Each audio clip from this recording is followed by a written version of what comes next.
السلام علیکم ورحمۃ اللہ وبرکاتہ۔ بسم اللہ الرحمن الرحیم۔ ولید بن عبد الملک اموی کی دور حکومت میں جب روضہ منورہ کی دیوار گر پڑی اور بادشاہ کے حکم سے نئی بنیاد کھودی گئی تو ناگہانی بنیاد میں ایک پاؤں نظر آیا۔ لوگ گھبرا گئے اور خیال کیا کہ یہ حضور اکرم صلی اللہ علیہ وآلہ وسلم کا پائے مبارک ہے، لیکن جب صحابی رسول حضرت عروہ بن زبیر رضی اللہ تعالی عنہما نے دیکھا اور پہچانا تو قسم کھا کے فرمایا کہ یہ حضور انور صلی اللہ علیہ وآلہ وسلم کا مقدس پاؤں نہیں بلکہ یہ امیر المومنین حضرت عمر فاروق رضی اللہ تعالی عنہ کا قدم شریف ہے۔ یہ سن کر لوگوں کی گھبراہٹ اور بے چینی کو سکون ملا۔ حضرت طلحہ بن عبید رضی اللہ تعالی عنہما کو شہادت کے بعد بصرہ کے قریب دفن کیا گیا، مگر قبر نشیب میں ہونے کی وجہ سے کبھی کبھی پانی میں ڈوب جاتی تھی۔ آپ رضی اللہ تعالی عنہ نے ایک شخص کو بار بار خواب میں آ کر اپنی قبر بدلنے کا حکم دیا، چنانچہ اس شخص نے 10,000 درہم میں ایک صحابی رضی اللہ تعالی عنہ کا مکان خرید کر اس میں قبر کھو دی اور حضرت طلحہ بن عبید رضی اللہ تعالی عنہما کے مقدس جسم کو پرانی قبر سے نکال کر اس قبر میں دفن کیا۔ کافی مدت گزر جانے کے باوجود الحمدللہ تعالی آپ کا مقدس جسم سلامت اور تر و تازہ تھا۔ سبحان اللہ۔ حضرت امیر معاویہ رضی اللہ تعالی عنہ نے اپنے دور حکومت میں مدینہ منورہ کے اندر نہریں کھودنے کا حکم دیا۔ ایک نہر حضرت امیر حمزہ رضی اللہ تعالی عنہ کے مزار اقدس کے پہلو میں نکل رہی تھی۔ لا علمی میں اچانک نہر کھودنے والے کا پھاوڑا آپ کے قدم مبارک پر پڑ گیا اور آپ کا پاؤں کٹ گیا اور اس میں سے تازہ خون بہہ نکلا، حالانکہ آپ کو دفن ہوئے 46 سال گزر چکے تھے۔ سبحان اللہ۔ حضرت عبداللہ رضی اللہ تعالی عنہ کا جسم مبارک 2 مرتبہ قبر سے نکالا گیا۔ پہلی بار دفن کے 4 ماہ بعد نکالا گیا تو وہ اس حالت میں تھے جس حالت میں ان کو دفن کیا گیا تھا۔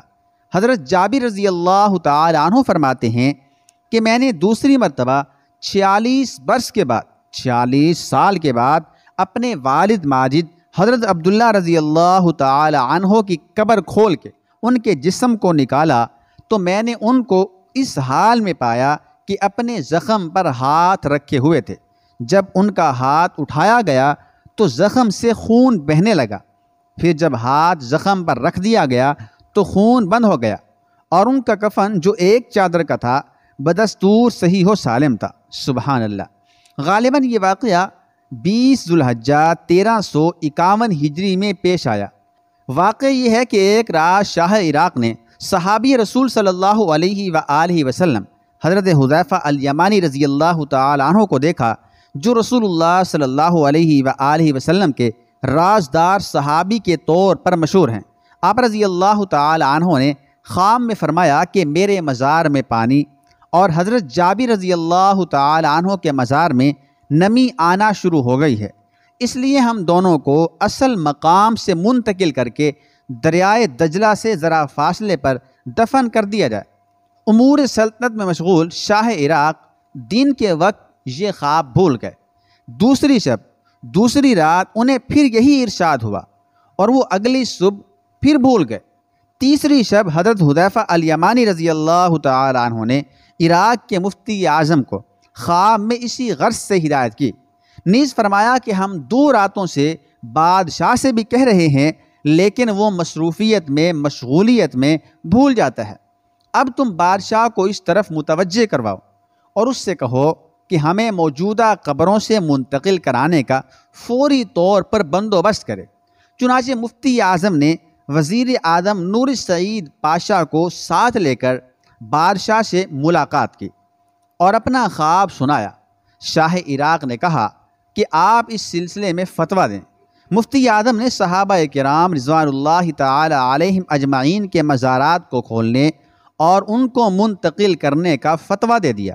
یہ فتویٰ اور شاہ عراق کا فرمان اخبارات میں شائع کر دیا گیا، جس سے تمام دنیائے اسلام میں جوش و خروش پھیل گیا۔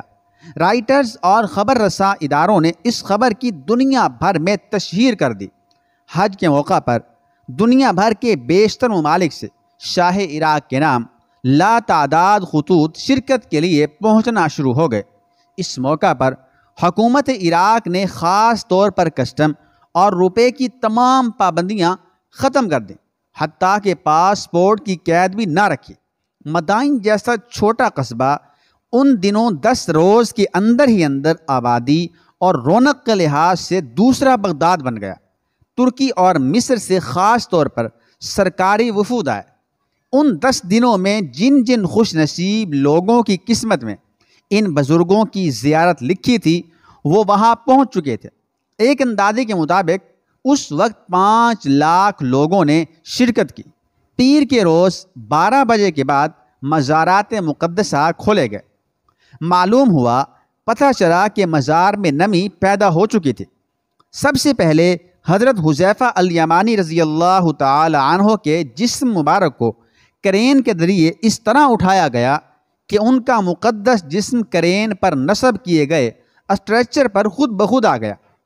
کرین سے اسٹریچر کو الگ کر کے شاہ عراق، مفتی اعظم عراق، وزیر مختار جمہوریہ ترکی اور شہزادہ فاروق مصر کے ولی عہد نے کندھا دیا اور بڑے ادب کے ساتھ، بڑے اعزاز و احترام کے ساتھ ایک شیشے کے تابوت میں رکھ دیا، اور اسی طرح حضرت جابر رضی اللہ تعالی عنہ کے جسم مبارکہ کو نکالا گیا۔ الحمدللہ تعالی دونوں اصحاب رسول رضی اللہ تعالی عنہما کی اجسام مقدسہ، ان کے کفن حتیٰ کہ ریش مبارک کے بال بالکل صحیح سلامت تھے۔ اجسام مبارکہ کو دیکھ کر یہ اندازہ ہوتا تھا کہ ابھی شاید انہیں رحلت فرمائے چند گھنٹے سے زائد کا وقت نہیں گزرا۔ سب سے عجیب بات تو یہ تھی کہ ان دونوں مقدس ہستیوں کی آنکھیں کھلی ہوئی تھیں، اور ان آنکھوں میں ایک عجیب چمک تھی، ایک عجیب روشنی تھی۔ کئی لوگوں نے چاہا کہ ان کی آنکھوں میں آنکھیں ڈال کر دیکھیں، لیکن ان کی نظریں اس چمک کے آگے ٹھہرتی ہی نہ تھیں۔ بڑے بڑے ڈاکٹرز یہ دیکھ کر دنگ رہ گئے۔ ایک جرمن ماہر چشم جو بین الاقوامی شہرت کا حامل تھا، اس تمام کارروائی میں بڑی دلچسپی لے رہا تھا۔ اس منظر سے اتنا بے اختیار ہوا کہ آگے بڑھ کے مفتی اعظم سے یہ کہتے ہوئے کہ مذہب اسلام کی حقانیت کا، مذہب اسلام کی سچائی کا اس سے بڑھ کے اور کیا ثبوت ہو سکتا ہے؟ الحمدللہ مسلمان ہو گیا۔ عراقی فوج نے باقاعدہ سلامی پیش کی۔ اس کے بعد بادشاہوں اور علماء کے کندھوں پر تابوت اٹھے۔ سفراء اور اعلیٰ حکام کو بھی یہ شرف حاصل ہوا۔